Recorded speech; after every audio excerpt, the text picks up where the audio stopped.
landscape for startups, SMEs and MSMEs has become the epitome of innovation over the past decade. An important enabler for the success has been the evolution of the investor landscape and the support provided by the government for entrepreneurial activities.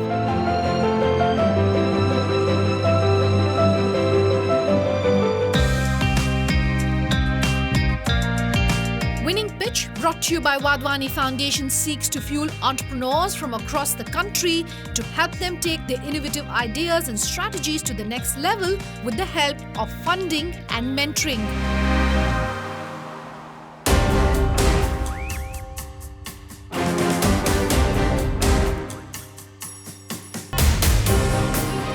To help us on this journey in the southern zone, we will be joined by technology entrepreneur Rostow Ravanan, co-founder PhonePe Rahul Chari, founder Exfinity Ventures V Balakrishnan, serial entrepreneur and investor and partner growthstory.ink Ganesh, founder and partner 100x.vc Sanjay Mehta, and MD Inventus India Samir Kumar. This jury will decide the contestants for whom the doors to endless opportunities get opened. Hello and welcome to Leaders of Tomorrow, India's only daily television platform for small businesses. This year presenting to you Winning Pitch, brought to you by Wadhwani Foundation, the only platform where we're inviting entrepreneurs across the 4 zones of the country to come and pitch to the biggest investors and mentors. Tonight, bringing you 6 candidates who made it through as part of the 20 contestant shortlist in the southern zone in Bengaluru. Do they have what it takes? What did the jury have to tell them? Take a listen to all the action.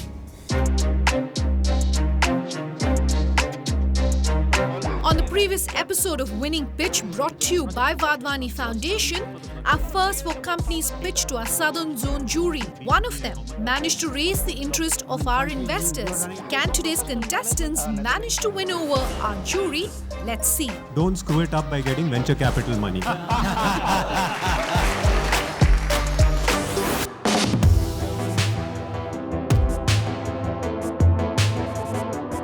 Thinkerbell Labs is making great strides to make inclusive education a reality for all. Take a look. I'm Sanskriti Davle, the co-founder and CEO of Thinkerbell Labs. Our mission is to be the world's largest e-learning platform for the visually impaired. The problem that we're trying to solve is that of low braille literacy.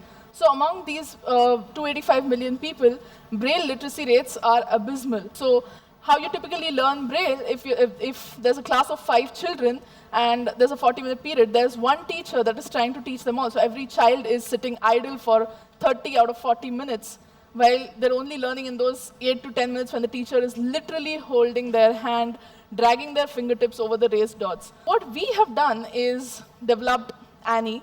Annie is the world's first self-learning device for braille literacy and early education. Annie is named after Anne Sullivan, Helen Keller's teacher, and Annie helps a child learn how to read, write, and type in braille on their own by giving immediate corrective feedback and continuously tracking the student's progress such that any teacher can teach braille. So Annie is a connected device, which means we can both push content on it and track students' progress, and we enable the child to learn on their own. Our ask is 5 crores, and our target is to set up 5,000 Annies across 500 smart classes in every blind school in India over the next 18 months. That's super. I think that's in a nutshell. Just about out of time. Thank you. Thank you. Over to the jury. This is awesome what you have created. Now, why would you go a company route rather than not do a not-for-profit kind of? Because then the impact, the chances of you to get CSR, money into the company for corporates to write across. So, for example, somebody has to write a larger check as a CSR, then it makes sense kind of. This is like one of the note which I would like to leave with you. This is a great stuff what you guys are doing across. What's the price of this, and if somebody had to donate, how does this work? So the price of one Annie is 60,000 rupees, and we also have a plan where patrons can also individually sponsor one child.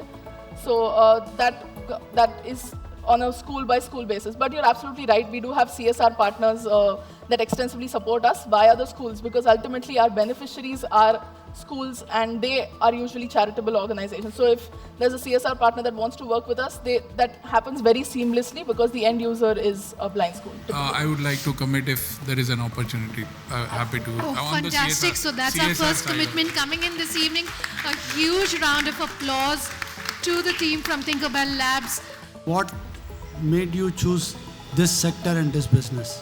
It's the maximum impact that we saw that we could create with technology. I mean, braille literacy is pretty low-hanging fruit, if you ask me, and it is a problem that should have been solved ages ago.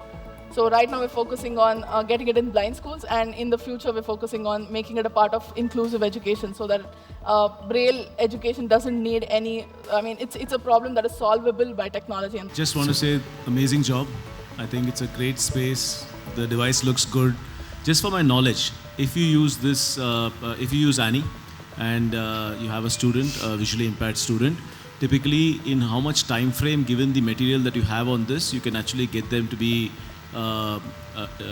fluent in Braille? Like, is there a time period over which Braille becomes something that they're good with and can work with?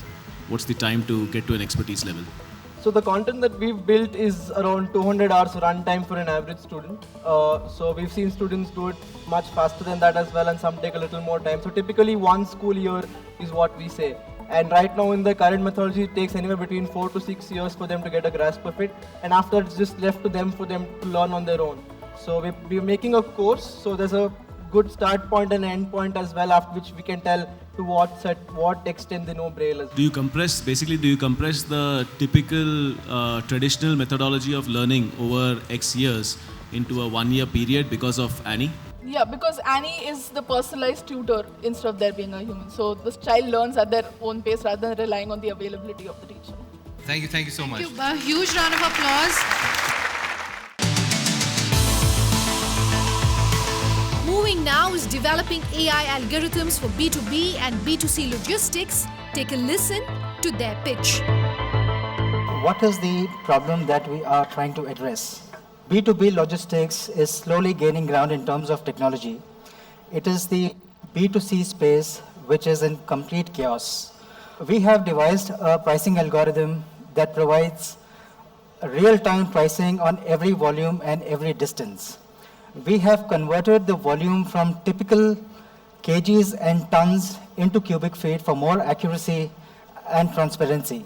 Our key differentiator is the pricing algorithm and the risk management module, while our competition is primarily focused on freight provisioning and freight tracking solutions. In the first year, we've achieved 47 lakhs as a revenue, and our current run rate is at 1.5 crores. We have raised our first angel round of 60 lakhs at 5 crores valuation and are looking to raise 3 crores at 20 crores valuation. The utilization of funds is definitely on enhancing technology, strengthening the existing market, expanding into new geographies, and most importantly, marketing. Thank you. Okay, is this out of your 87 lakhs, this B2C is the major portion, or is it B2B? B2C, the numbers are quite high. Say, for example, if I would have done 80 invoices in a month, 70% would have been B2C and 30% would have been B2B. Question is, out of 87 lakhs, just answer that. No, I'm getting totally confused in the number. 70% is B2B. So 7 8s are 56, 7 7s are 49. About 60 lakhs is B2B. B2B. And who will be the example of top 3 B2B customers you have? JK Tires, Water Health, and Government of Telangana also gives us a few some business. We are based out of Hyderabad. Thank you so much, Manish. Inodi Water Technologies aims to provide safe and healthy water to all. Take a look. We are in the business of making innovative water treatment devices. What we are trying to address is a problem that we try to save water as much as possible during the treatment process, which today is being wasted enormously. And that's the solution that we are trying to address. That solution is called capacitive deionization. It's a new technique for deionizing water, ground and surface water, wherein you're able to get almost 80 to 85% recovery. That means just about 15-20% wastage as against 60 to 70% from RO devices. And then it has something that you can do very intelligently is to retain essential minerals while yet take away some of the toxins. And this is something which is pretty unique about this technology. And so far, we have developed a lot of patent aspects in this technology. We are launching the domestic water purifier now, and we're looking at about $3 million USD for 26% stake in the company, which will take it to about 100 crores in the next 5 years. And then we'll be staging an investor for the next growth, which will take us to about 1,000 crores. Thank you. What is unique about the technology itself? What process or what do you make the water go through to come out pure at the other end? So yeah, the CDI cell consists of several carbon electrodes.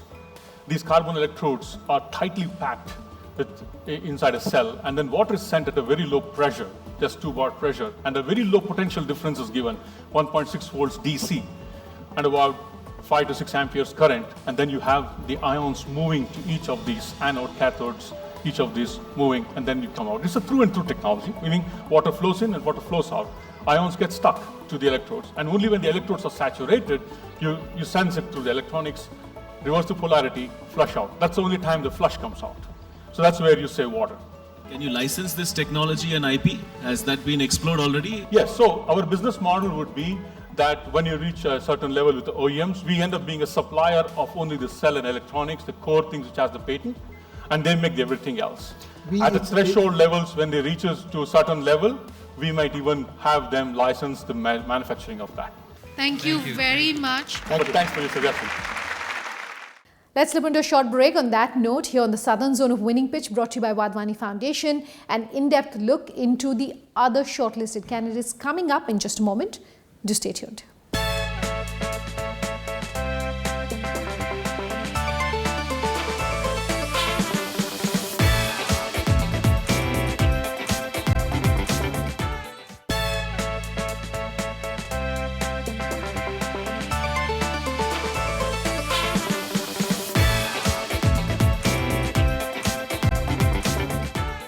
Welcome back. You're with us here on Leaders of Tomorrow tonight, continuing to bring you the shortlisted candidates on the Southern Zone of Winning Pitch, brought to you by Wadhwani Foundation. EcoSTP Technologies is turning sewage to gold through its unique technology. Take a listen. Bangaloreans would be familiar with this lake, Burning Lake.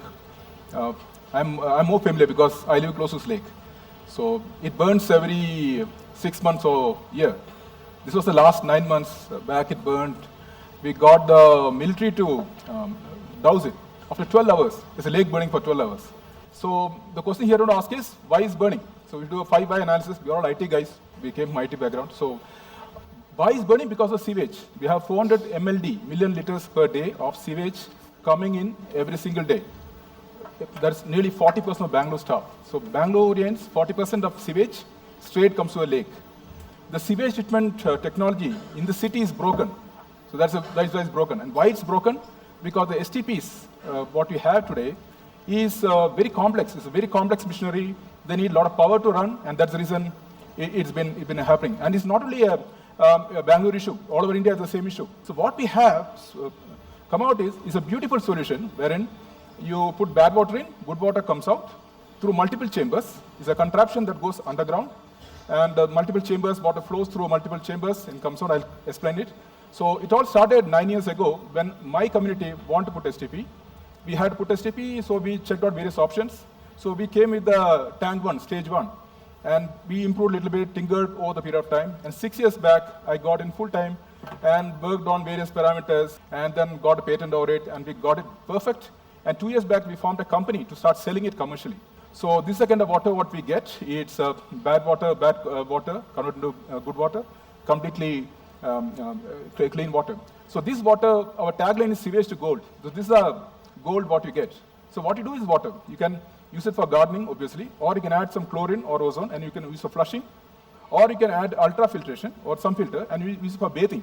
So in fact, one of our clients wants to use it for bathing, and next few months, bathing will be ready. The tech is based on how a cow stomach works. So we just copied the cow stomach. So the cow has got 4 chambers, same 4 chambers put here. Cow has got anaerobic bacteria, same thing we copied here. It's known as mimicking nature. So we are technically mentored by Biomimicry Institute, Montana, to how to do it much better. So we had a solution, we improved much better. Right, over to the jury. Your tagline says sewage to gold. Where is the gold piece? I understand the sewage piece, but for all of us, the gold piece will be a lot more interesting. Right, water is, as I say, water is gold. And like I said, Tanisandra we're building up for a client. We'll actually demonstrate what is gold. We are using the water for bathing. And all the clients in Northern Star, they signed up for it. They want to use the water for bathing, and that can save the money. And we can show a nice equation, how much water we save, how much tankers we save. Great. Thank you. Thank you very much to Eco STP. A round of applause. Ignis Careers is a social enterprise that develops capacities in English and life skills for students from low-income communities. Now we have something called English and Life Skills Lab, which we work with schools. It's a capacity building program. We have a research team which designs curriculum, which is a series of activities which are appropriate to the level of the students, the culture of the kids that we deal with, and also the age of the students. So what we do is, we train the teachers in the school, we set models for them, and they in turn train the kids throughout the year, around 120 hours of classrooms. And they also have follow-up reading, writing exercise in the classroom. And all this, we work with, most of the schools that we work with, are very low-income schools. And we are very cost-effective at 550 rupees per child per year, including all this. So in the last 5 years, we have reached 625 schools, and of which 70% affordable private schools. And today, cumulatively, we are at around 2 lakh students. We are currently designing digital tools, one, to improve the way we deliver training in the class, because the teachers are the weakest link and the most efficient link also, but we are trying to improve that. We are also coming up with a student app which should improve the learning outcomes. We are trying to raise 7 crores over the next 2 years to take us from 10 branches to 53 branches, to come with our digital tools, and also to have a separate division. And in 5 years, we hope we would be able to be in 64 cities. Thank you. Definitely deserves a round of applause. So this is really praiseworthy work that you're doing, okay, right? And question for you is, you're saying you're developing digital tools and apps and all that. What is the current status? This is, you go to a school, what do you provide to the school, one? And two, what is these are all low-income private schools that you are approaching? Yes, sir. And what is the average per school revenue that you are getting on a per order basis? So two questions here. The average per school revenue right now is 1.4 lakhs per school. Per annum? Per annum. Per annum. Yeah, this year we are in 200 schools. So 200 into 1.4, roughly yes, about 2 crores is the revenue, annual revenue. Plus we work with, we provide consultancy service to NGOs and all that, which forms another 30% of our revenue. And we work with AP government, we design curriculum for NGOs, and we also have something called a teacher fellowship program, which is CSR target, like, Thinkerbell Foundation has been funding us. So we have been reaching out to villages, because government schools, capacity building wouldn't work. Great on-ground, impactful work, well done. Likewise, I think it's a really heartwarming story. The piece I didn't understand is that you give the app. So the teacher needs to have a device, or do you produce the app as well for the device as well for the teacher to use your app? So at the moment we are looking at most of the teachers have smartphones. So, we did a survey last year. So the schools are willing to let teachers use the smartphone. But if we have to provide, we will do that. But, it would be a subscription-based per school model, actually. Superb. Great. Round of applause, ladies and gentlemen, for that. Thank you very much for that, Travis.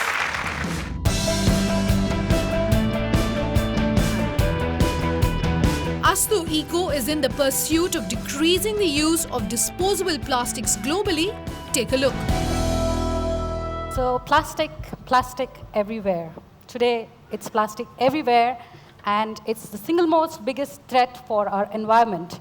The food containers are one of the top 10 plastic contaminants, and in Bangalore alone, more than 967 million pieces of plastic food containers are discarded every year. But what are the alternates? So here is the Astu food container box. This is a 100% natural product. You would have just seen this raw material. It's an areca sheath, and it's 100% naturally compostable. What this product can do is decrease 48,000 tons of single-use plastic from entering our oceans and provide more than 700 jobs in rural India and empower more than 150 women in terms of becoming entrepreneurs and role models. We require a funding of 1.1 million, which will go into the first production line and start generating sales of 1.3 million in the first year and goes up to 8 million in the 5th year. Here's an opportunity for us to really make a difference in terms of decreasing single-use plastic footprint in India. Thank you. So, what are the competitive advantages you have in your product? And number 2, what is the current status of the venture? Yeah. So, Astu started in 2017, and we are a for-profit business. We have both online sales and offline sales. We have B2C models that have been working for us till now. And like I said, for us to reach our goal, we needed to look at how we can work with the B2B models. We also do exports. We've exported to the US, Singapore, and UK. Last year, our revenue was 20 lakhs. And this year, I expect it to go a little more, I think around 23. Is this the only product you have?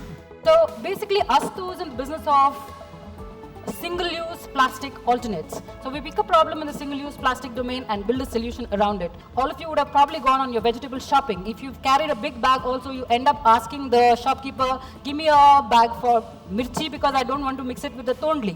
So this bag makes sure you come back with your vegetable shopping, zero plastic, right? It's one of our very good selling bags, but people forgot to carry their bags. So we came up with another range of product called the eco wearables, which means if it's on you as a person, then there's little chance of you forgetting it.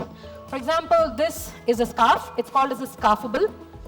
And it also has, let me see if I can turn this around. It also has a jewel here if you have to quickly go for a party. But when you need it most, it converts into a tote. We have such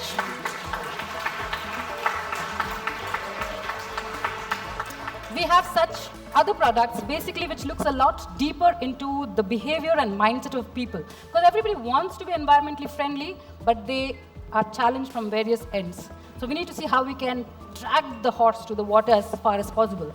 All right. But yes, thank you so much. Thank you very much to that, Anita. Let's take a look at the score tally of all the contestants who've pitched in this episode. Let's see which of them have managed to impress our jury and investors. A green light on your screens indicating an intention to invest from our investors, a red light showing that the investors are currently not interested in investing. Alright, that's all we could manage to pack into part 2 of the special 5-part series of the Southern Zone of Winning Pitch brought to you by Wadhwani Foundation. We will continue bringing you an in-depth look into the other shortlisted candidates over the rest of the series. For tonight, though, it's a wrap. Thanks for watching. Coming up on part 3 of the special series, we'll show you which the next 6 companies are which pitch to our jury. All of that coming up.